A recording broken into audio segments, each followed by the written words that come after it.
Charge of hate speech that was before the courts yesterday. Before we get to the hate speech, though, you are disappointed that this crimen injuria, the more serious charge, has gone away.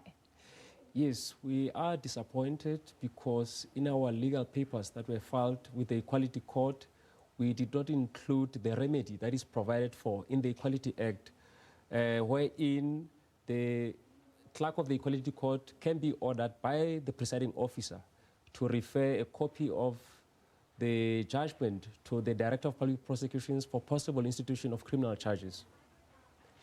So what does this all mean? I mean, has the NPA given you full reasoning? Are you going to be speaking to them? Well, we are going to be speaking to the NPA.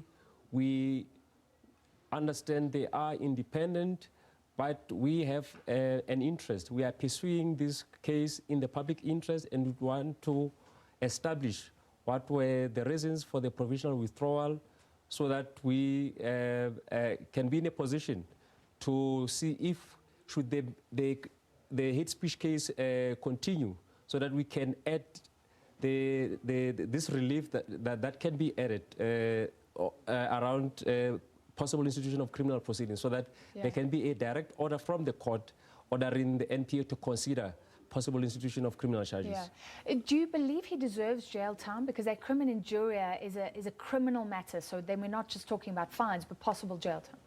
Well, the Equality Act provides a number of remedies, but it doesn't provide for criminal sanctions or punishment in the form of imprisonment. But we have been part of the Vicky Mombe case, in which the court ordered her to pay compensation in the amount of 150,000. In the criminal case, she was sentenced to 3 years imprisonment, which is something that we... So would you like the same for Agritzi? Well, we... Or similar, is my question. Well, any order of a deterrent nature will be welcomed by the Human Rights Commission. His lawyer alluded to something that maybe because this is an excerpt of the tape, they don't have the full tape and the context. Would that be fair enough? If they can't get the full context, maybe he should be let off the crimen injuria charge?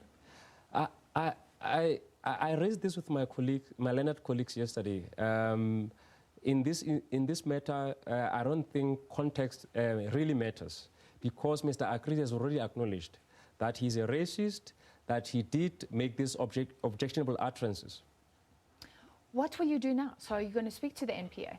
Yes, we will speak with the NPA, but our focus is concerning the case we've laid with the Equality Court. We are going to engage in settlement discussions with Mr. Agritzi's defense team. We hope that the kind of, or the terms of the settlement will send a clear message that we can no longer allow any form of crude racism. And we would like to also see the court sending a clear message to society that the use of the K-word is offensive in all senses, and it should not have any place in South Africa. It is the worst form of verbal abuse that can be visited on South Africans, particularly black people. So does it feel very unfair to you that crimen injuria is not being pursued more actively for now because of Vicky Mombe, like you mentioned, because of Adam Katsavelos? They are facing possible jail time.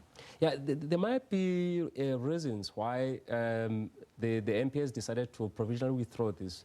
But what was you want to know them. Yeah, but we want to know. But what was really startling for us was that it was provisionally withdrawn and referred to the National Director of Public Prosecutions. In our view, crimen injuria is a Schedule 1 offense. It is not like a robbery with aggravating circumstances or corruption or murder. A Schedule 1 offense matter is referred to the NDPP for reconsideration. It is something that we would like to establish as to why it is the case, and maybe there might be justifiable reasons why the NPA has decided to remit this back to the NDPP for reconsideration. So this is a strange procedure, in your opinion, now? Well, it is not a strange procedure, but to us, a Schedule 1 offense, there are so many crimen injuria cases that have been processed by criminal courts in this country. And it is very interesting that this matter that involves a high-profile person is remitted back to the NDPP for reconsideration. If it comes down to a fine, are we looking at 200,000 rand? Are you pushing for that as well? Yes, in our legal papers, we've asked the Equality Court to order Mr. Akrizi to pay damages in the amount of 200,000. Earlier this year, the South African Human Rights Commission successfully pursued a hate speech case against 2 farmers in Springs, and the court awarded the highest award damages that has ever been awarded by an equality court in this country, and that it was 200,000. So we are hopeful that when we engage in discussions with Mr. Akrizi, he may even want to pay 500,000 to show that he's remorseful, and to also support efforts to eradicate and curb racism in South Africa. But finally, is that enough to be a lesson to people who think they can be racist in their own homes? Well, the courts can only make orders that are prescribed by Section 21 of the Equality Act. And one of those orders is a compensation, unconditional apology, diversity programs, sensitivity programs.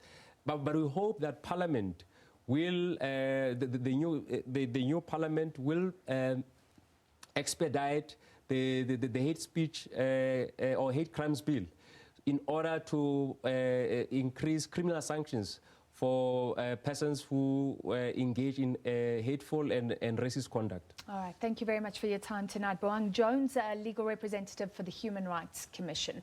With that, let's take a look at your weather.